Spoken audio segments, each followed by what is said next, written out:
En plus d'être une businesswoman à succès, Catherine Barba est une femme engagée qui regorge d'idées et de convictions.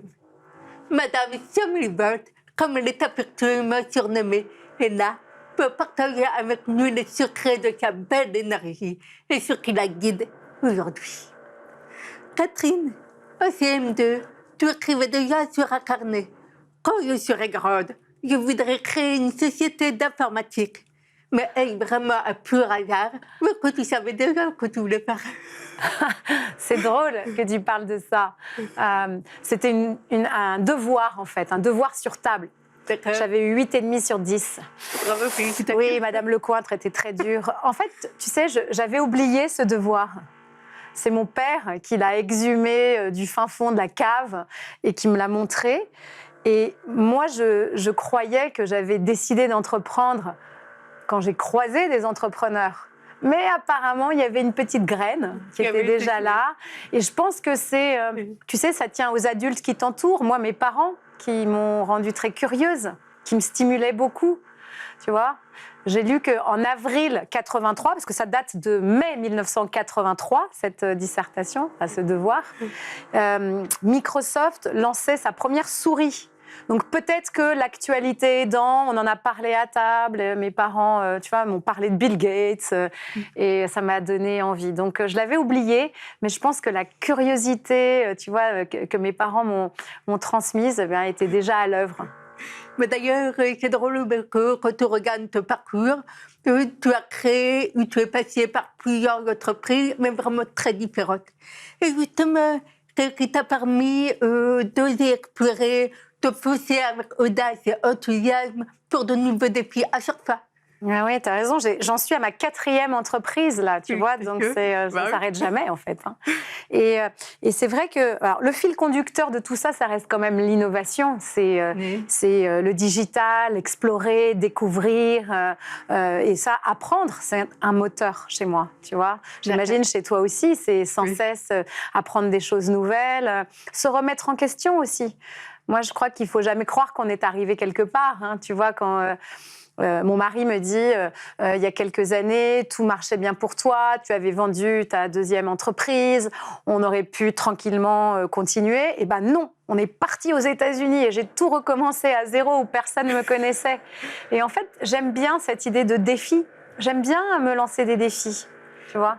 Et c'est drôle qu'on dit souvent que les femmes ont un rapport assez complexe avec le risque. Et toi, tu démontres tout le contraire. Je suis un homme, en fait. Non, je ne sais pas. Tu vois, non, mais vraiment, tu pourrais nous partager par rapport à ça. Bien sûr. Moi, je crois que j'ai 2 réservoirs en moi, mes ressources, hein, qui sont remplies à ras-bord. J'ai un réservoir de confiance en moi, qui s'est construite avec le temps. Hein. C'est pas donné à la naissance. Hein. Ça s'est construit au gré des expériences et des rencontres. Des gens qui ont posé sur moi un regard de confiance, qui m'ont rendu capable de faire. Je suis sûre que c'est la même chose pour toi. Tu vois, c'est la rencontre. Et donc, aujourd'hui, je pense, j'ai cette confiance très forte qui fait que je n'ai pas peur. J'aime pas peur d'échouer, j'ai pas peur du regard des autres, j'ai pas peur de me tromper, j'aime pas ça, bien sûr, mais je n'ai pas peur. Et mon autre réservoir qui est très, très rempli, là, tu l'as dit, hein, c'est l'énergie. C'est que je crois que j'ai une énergie débordante. Il en faut pour entreprendre. Il en faut pour porter des choses. Et comment tu fais pour avoir cette énergie? D'où vient-elle? Ah, c'est bien. Bah, en fait, je pense que tes ressources, elles sont à la fois exogènes et tu les génères toi-même. Il y a des choses qui te viennent de l'extérieur. Tu vois, moi, c'est mon entourage. C'est l'amour, évidemment. Ce sont mes amis, ma famille qui me nourrissent de leur amour. Et ça, c'est un extraordinaire moteur. Et puis, à l'intérieur, c'est une autre sorte d'amour. C'est quelque chose dont je parle parfois, c'est ma foi. Tu vois, et ça fait partie de ma vie. C'est quelque chose d'important dans ma vie, d'entrepreneur aussi. Et je pense que cette connexion-là à quelqu'un de plus grand que toi, ça, en tout cas, moi, me donne beaucoup, beaucoup d'énergie.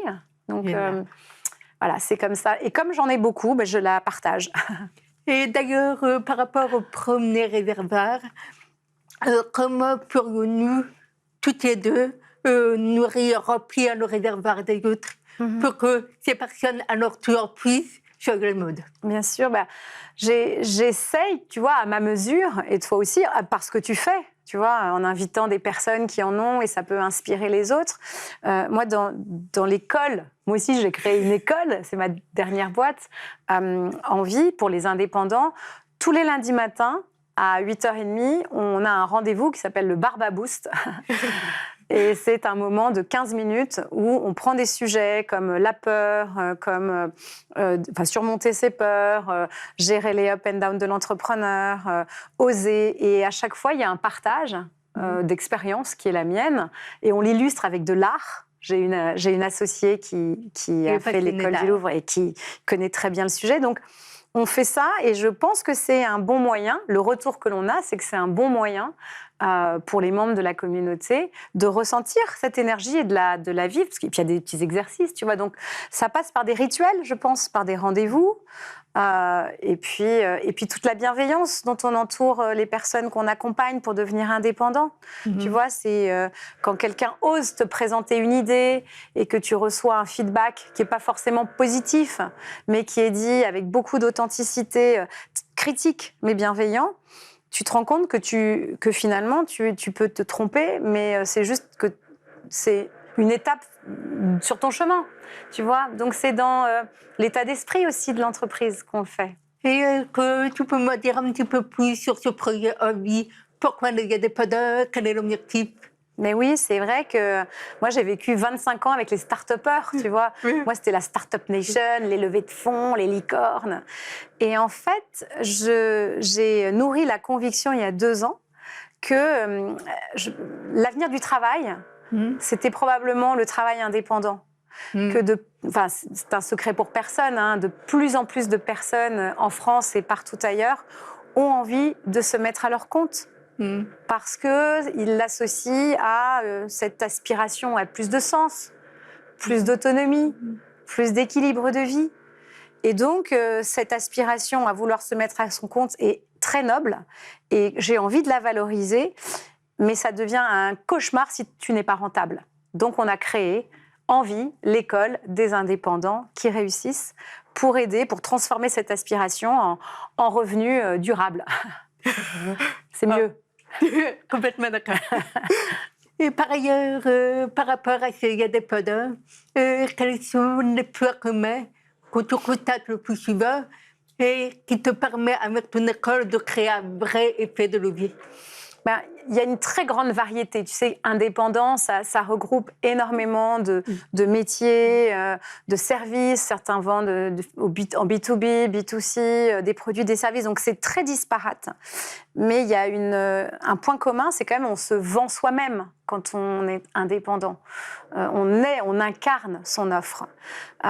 Et donc, je me rends compte que si tu as un talent, tu l'as nourri pendant ton expérience professionnelle et que tu te sens capable, à un moment de ta vie, de le monétiser, tu vois, pour en faire ta source principale de revenus, principale ou pas d'ailleurs, mais c'est formidable de le faire accompagner. C'est mieux, c'est toujours mieux. Hein. Effectivement. Ouais. Et par rapport aux entreprises, que je sais que tu travailles aussi bien avec les indépendants qu'avec les entreprises, et tu es passionné par justement l'avenir du travail. Bien sûr. Donc, qu'est-ce que tu partages justement avec les entreprises qui voient leurs salariés partir peu à peu? Et oui, il y a une peur de désagrégation en fait du corps social. Tout à fait. Les meilleurs éléments ou autres vont partir, se mettre à leur compte. Et qu'en est-il de l'entreprise, tu vois? Et je pense que c'est une opportunité en fait pour les entreprises. C'est-à-dire? C'est qu'on a créé une sorte de collectif qui s'appelle le Do Tank. Tu vois, c'est pas un think tank, c'est pour agir, pour expérimenter les pratiques du futur du travail.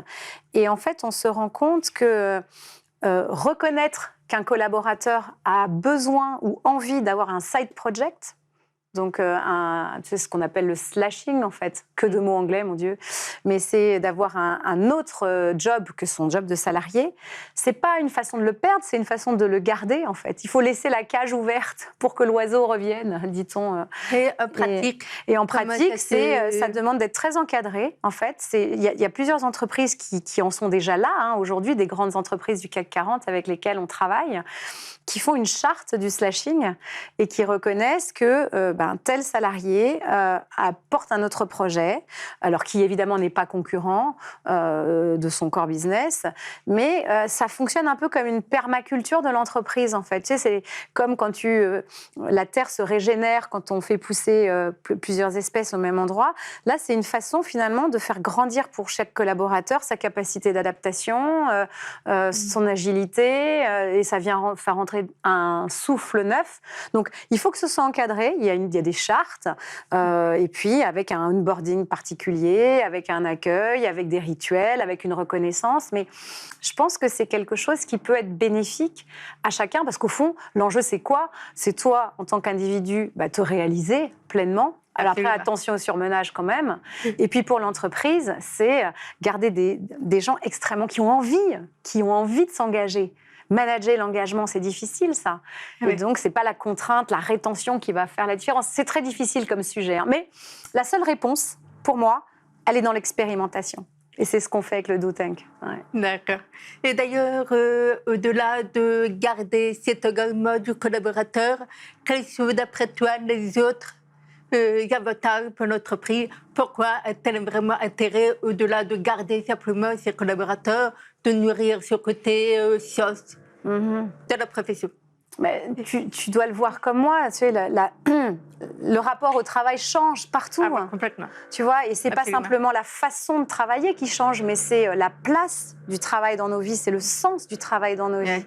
Et donc, nécessairement, ta façon de manager une équipe, quand tu es manager, il faut s'interroger sur qu'est-ce qui fait l'excellence managériale, tu vois.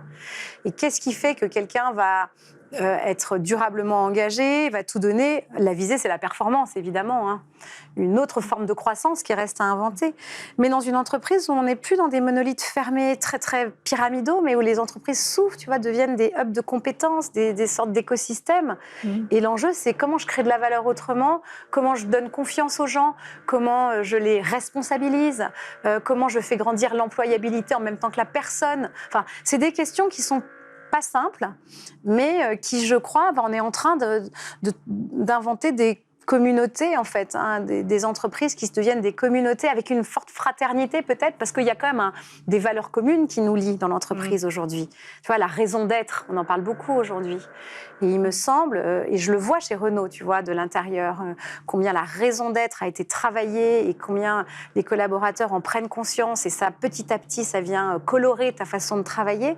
Bon, mais on réinvente un corps social, et tout ça, c'est comme, tu sais, c'est comme il y a 25 ans, quand j'ai commencé dans le digital, où le digital transformait complètement l'entreprise autour des clients, aujourd'hui, c'est la même chose. C'est une cure de jouvence.